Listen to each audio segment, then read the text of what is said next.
Today we're going to read a book called Lighthouse, A Story of Remembrance.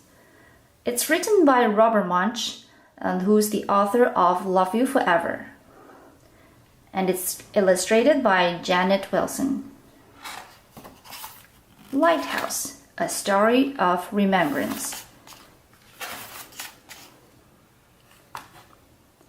In the middle of the night, Sarah woke up, put a flower in her hair, and went into her mother and father's bedroom. She sat on her father's side of the bed for a long time.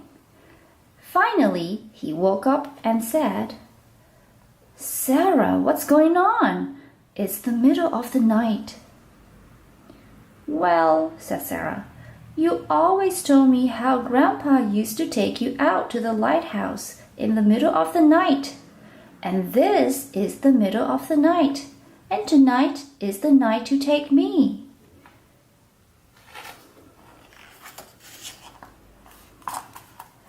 Her father lay still for a long time, and then he said, Yes, I think this is the night." So they got dressed very quietly, went out to the car, and drove off.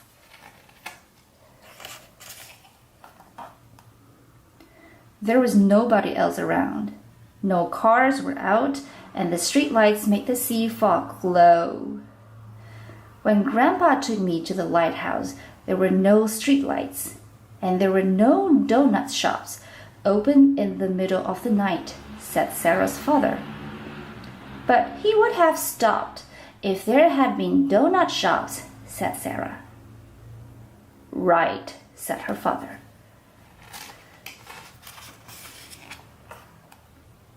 So they stopped at the donut shop and bought a bag of maple icing donuts and some coffee. They were the only customers there. "When I was little, Grandpa used to give me coffee, and it always tasted terrible," said Sarah's dad. So they both drank some coffee for Grandpa. Dad's coffee tasted good, and Sarah's coffee tasted terrible.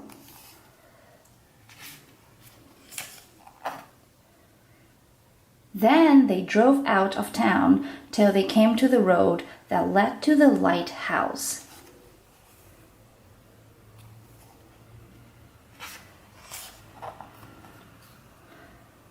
"Grandpa always said we should walk up the road to the lighthouse," said Sarah's father. "Right," said Sarah. So they parked the car and walked up through the fog to the lighthouse. Then they sat on the top of the cliff above the beach and listened to the waves crash on the rocks. Sarah ate the donuts and her father drank more coffee.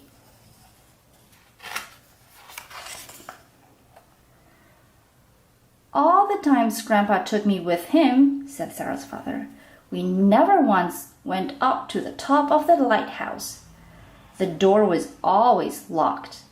We tried to open it, but it was always locked." "I'm going to try the door," said Sarah. So he walked over and tried the knob, and the door opened. Sarah and her dad stood looking at the doorway. "What now?" said Sarah. "Grandpa would have gone up," said Sarah's father. "So let's go up," said Sarah. They walked up the winding staircase, round and round and round and round, until finally they stood in front of the light. "I can see forever," said Sarah. "Can Grandpa see me?" "I don't know," said her father. "Can Grandpa hear me?" said Sarah, and she yelled really loud, "Grandpa!"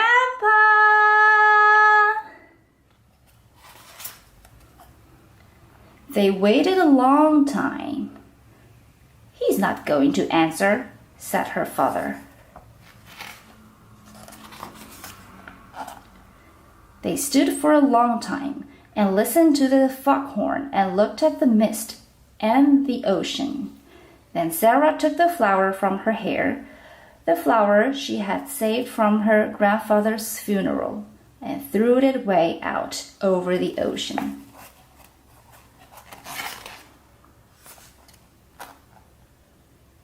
When I grow up, I'm going to have a kid, and someday we will come here in the very middle of the night, said Sarah.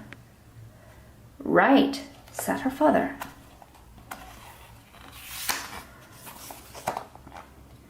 And then, covered with dew from the fog and smelling like seaweed, they went home to bed.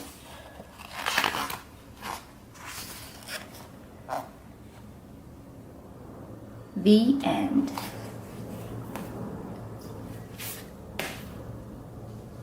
This is the story called Lighthouse, a story of remembrance. Hope you enjoy it. See you next time. Bye-bye. Hello, grade 3s. Definitely missing you guys. This is part 1 of Miss McVicker's adventures. Today I was going a little stir crazy in the house, so decided to take the kids for a drive, and we came out to our favorite place in the summer, which is Arisag. This is where we spend most of our time, and this is the Arisag Lighthouse behind me. I love lighthouses, and there's a lot of lighthouses throughout Nova Scotia.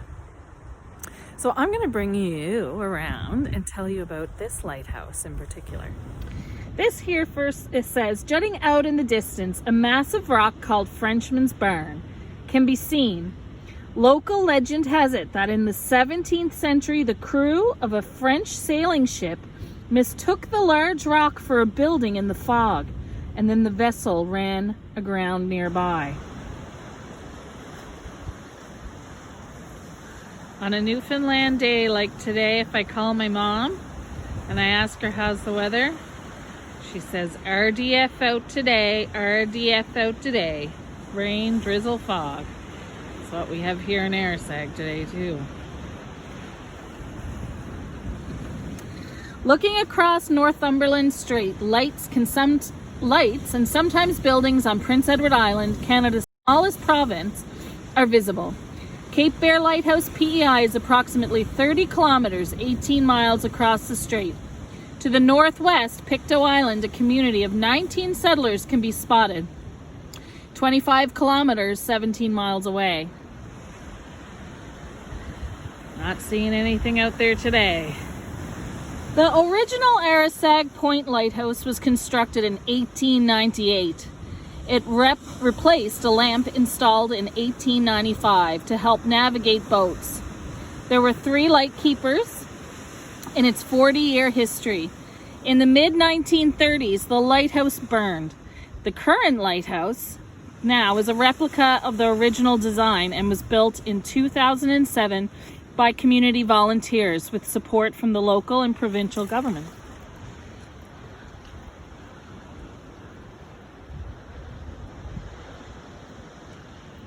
All right, let's come over. The first wharf was built between 1811 and 1813 when Arisag was the only serviced harbor in the area. It was used by local fishermen, and for trade, the commercial fishery continues to be an important part of the community's economy. 23 boats use this wharf during the May and June season. Some fishermen take other fisheries including crab, herring, mackerel, tuna, and scallop.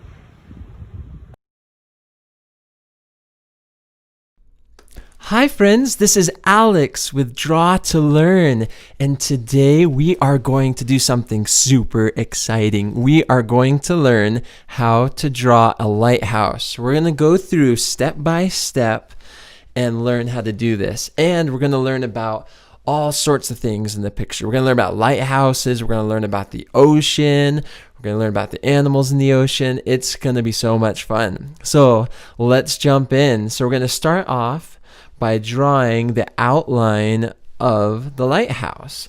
So a lighthouse kind of looks like a really tall oval or rectangle. So we'll draw the walls. There we go. Did you know my daddy, he loves He loves lighthouses. Lighthouses are like his favorite thing. Anytime he sees a lighthouse, like if he drives up to Maine in the United States, that's a state. If he goes there, he can see lighthouses by the ocean, and he loves to take pictures of lighthouses, and he'll bring postcards of lighthouses. Anyway, lighthouses are near and dear to his heart. And do you know what lighthouses do? So a lighthouse is there to help boats and ships from crashing into the rocks. If there was not a lighthouse, the boats wouldn't be able to see in the dark very well, and they might crash into the rocks and capsize their boat. So what a lighthouse does is it will shine a bright light that will spin around in a circle, kind of like a big flashlight. That way, or sometimes older lighthouses would even have fires going. Before electricity was invented, there'd be big flames up there.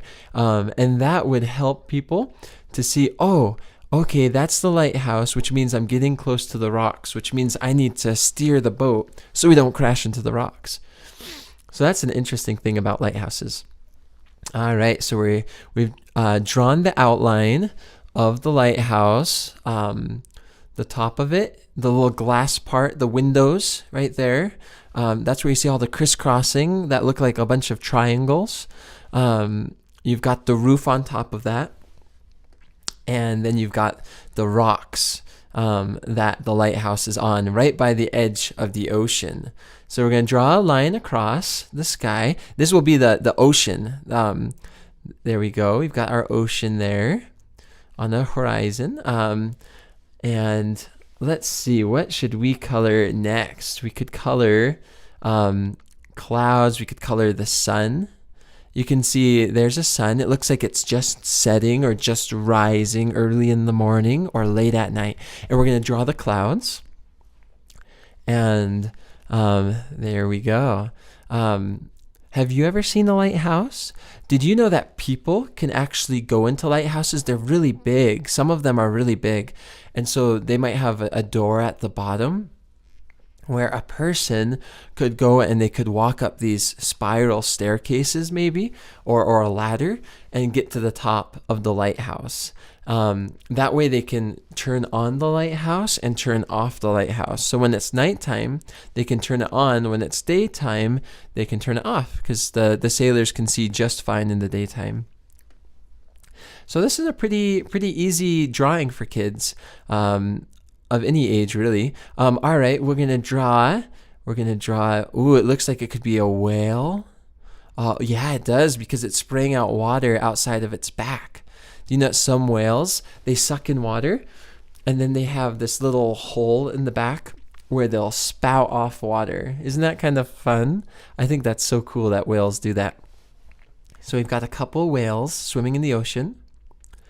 Did you know that some whales are as big as a bus? Isn't that crazy? As big as a school bus. There's whales that are so big that a person could go inside of them. In fact, in the Bible, if you've ever read the Bible, there's a story about a person named Jonah who got swallowed by a whale and was living inside a whale for a little while, and then it was spat out. It's kind of crazy, but some whales are very, very big. In fact, I think the blue whale might be the biggest living mammal on Earth that can weigh thousands and thousands of pounds. All right, so we're going to color this lighthouse with these red stripes. So this is a red and white striped lighthouse. It's got maybe some red paint, some white paint. It kind of looks like a popsicle or a candy cane. What? A candy cane? This looks like a candy cane, this lighthouse. All right, so we'll color it in there. Let's see, what can I teach you about the ocean? So did you know that the ocean is huge? In fact, there's a lot more ocean out there than land that you can see. And the ocean goes down deep. Some parts of the ocean go down for miles. There's these trenches that go down for a very long time. And when you go down there, there's all sorts of interesting animals. In fact, people have discovered thousands and thousands of different types of water animals and land animals, but there's still a lot of animal species or types to be discovered. So there might be a type of whale in the ocean, or octopus, or squid, or turtle that we don't even know about, that we don't have in our textbooks. There are so many different types of animals. And sometimes there's people who go down in something called a submarine. Do you know what a submarine is? So a submarine is like a boat that's completely cased off with lots of metal and glass. It's very thick and strong, and it can dive under the water. It can swim under the water, and you can look outside of the submarine and you can see animals. So either through a camera or through looking through a glass window in the submarine, you can go down really deep and you can look at animals. And submarines, they need to be super duper strong, because the deeper you go in the ocean, the more pressure there is on the submarine. Because just think about it. When you go down swimming, there's more and more water above you the deeper you go. The farther down you get, the more water is on top of you. And so the submarine has to be really, really strong when it gets down far, because if it's not strong, the submarine would just implode. It would like just collapse and get squished. And so that's kind of an interesting fact. That the farther down in the ocean you go, the deeper you go, the more pressure there is. All right. Let's see. What do we want to talk about next? You know, I saw a movie. Have you ever heard of a movie called Pete's Dragon? It's a fun movie. Pete's Dragon. In Pete's Dragon, there's a big lighthouse. And there's this green dragon who's really friendly. And this boy has this friend named Pete, who's a dragon, who helps the boy out. And then the people try to capture him, and some crazy things happen. But Pete's Dragon's a fun movie that you might want to ask your parents if you can watch. It's clean and it's fun, and I think it has a good overall message. All right, so we drew the rocks or the dirt in brown, and then we drew in the sun, yellow, and now we're giving the clouds, the lower part of the cloud, yellow outline, and that kind of makes it look like maybe it's, you know, the sun's reflecting on the clouds. All right, let's see, what else should we talk about in this picture? Let's see. Well, a couple interesting things about oceans is that, did you know that there's a thing called a tide? So there's waves, right? So waves are when, like, for example, every few seconds, if you're on the beach, you'll see a wave come in and land on the shore. And then the water will go back, and then it will come, you know, will go backwards and forwards.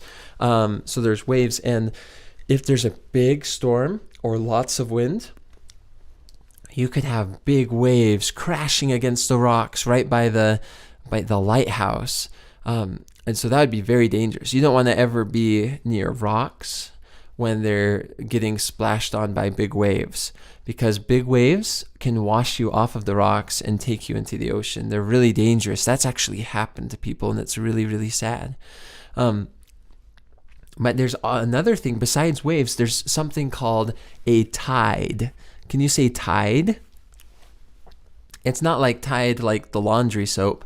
It's a different tide. So what a tide is that every day the water on the beach goes in farther to the ocean, and then it will come out farther onto the sand. And there's a few theories as to why this happens, but it does correlate or coincide with the moon going around the earth. So when the moon goes around the earth, people think that that's what causes tides, why the waters kind of go out and then they recede back into the ocean. They think it has to do with the gravitational pull. The gravity is an invisible force that pulls things close together. If you have something that's really big, like the moon is really big, if you get close to it, it looks small because it's so far away, but people think that the gravity from the moon is what causes the tides in the ocean. However, I had a friend who heard another theory, which is that it's the moon that causes the tides, but it's not the gravity against the water, that it's actually the gravity on the earth, on the continental plates. So the continents, the earth, the dirt, the land, and that's what gets attracted to the moon, and the gravity from that makes the plates go up and down by about 8 inches every day. And that 8 inches of going up and down, kind of like you have an ice cube bobbing in a sea of water, that could be what causes the tides. Anyway, just kind of interesting. All right, we've got the sun reflecting off the water. You can see those squiggly lines on the water that are yellow. Let's see some other interesting things about water. Well, it's always important, some safety tips for children. So it's important that you learn how to swim and that you are very, very careful, and you only go swimming when your mommy or daddy want you to go swimming, because swimming can be very, very dangerous. In fact, I've had a couple scary experiences with water. So you have to be very careful, and you always wear a life jacket unless you're a really older person and who can swim and has been practicing for years and years, for a long, long time. But you wear your life jacket to keep you safe, because that makes you float in the water and it makes it easier for you to stay on top of the water. Our son, we have a 4-year-old boy, and he's learning how to swim now, and it's really exciting. He wears a life jacket, and sometimes he even swims with a swimming noodle, with this big long foam noodle that he can put under his tummy and under his hands, and it helps him to float in the water and to swim. And then he kicks his legs and then he paddles with his hands. And but it's important that you never play around a lake or a pond or a stream or a pool unless you have a life jacket on or you're with your mommy and daddy and they're okay with it, because water can be very, very dangerous. I have a friend who passed away who was a good swimmer, but there was a bad storm on the lake. And so you have to be very, very careful. And wearing a life jacket is always a good idea, especially if you're on a boat, and especially if you're a child. So anyway, always be careful around water. One time I was on the beach, and there's something called an undertow. So an undertow, what it is sometimes there's currents that are so strong under the ocean that they can actually pull people out in the ocean. And I was a little boy. I was probably maybe 6 or 7 years old. And we were on the beach playing by the ocean, and we'd walk across the sand, and then you'd see the water recede. And like I was maybe in just maybe an inch or two of water. And then all of a sudden I got swiped off my feet. It was crazy. And the water somehow was pulling me towards the ocean, and it was terrifying. So I screamed out, "Help me!" And luckily my brother and my sister, who were older than me, my older brother and my older sister, they came running to me, and they ran up to me and they grabbed my hands, and I just stopped instantly. And then I was just laying on the sand as if nothing had ever happened. But it was really scary because I was like clawing on the sand, trying not to go, but I couldn't help it. The ocean was taking me in. So that's kind of an interesting phenomenon, or just interesting kind of thing that happens at the ocean, and you have to be careful about that. So I hear if you get caught though in like an undertow or something like that, in that kind of a undercurrent, that the thing to do if you're getting pulled out to the ocean and you're swimming on top of the water is to is to swim sideways so you can get out of it. Because if you try to swim against it, it probably wouldn't work. But if you swim sideways for a little bit, you might be able to get out of it, and then you can swim straight to land. But probably the best thing I did was I yelled for help because I had family. And when they saw I was in trouble, I just screamed and said, "Help me," or something like that. And they came and they helped me. So anyway, the point is that when you're near water, you need to be very, very careful because water can be very dangerous if you're not careful. So let's color in the sky blue. There we go. Do you know the sky sometimes changes colors? You know, if it's really foggy outside, it might look more gray or white. If it's snowing, it might look white or gray. If it's the sunrise or sunset, sometimes you have a red sky or an orange or a pink sky. There's all these different colors in the sky sometimes, depending on the weather in the sky. So there's a saying that sailors use. A sailor is a person who drives a boat or a ship. They're called sailors. So a sailor, one of their sayings is "red at night, sailor's delight," which means that when it's red at night, it often means that the next day is going to be clear and sunny. And then there's another saying that says, "Red in the morning, sailors take warning." And what that means is that when it's red in the sunrise, at the beginning of the day, that often means that there might be lots of wind and kind of crazy weather coming. So those are just some interesting facts about that. So we're going to finish coloring in here. We've got the sky colored in blue. We've got the sun colored in yellow. We've got the whales gray.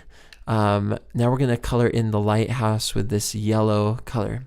Well, anyways, I hope you learned something in this drawing lesson for children. And if you have any recommendations of what you want us to color next, you can write a comment below and we'd love to do it. We put out new videos every day, and I'm going to try to teach you as much as I know about all sorts of things. And it's going to be super fun. So feel free to subscribe to our channel. It's called Draw to Learn. So thanks for joining us.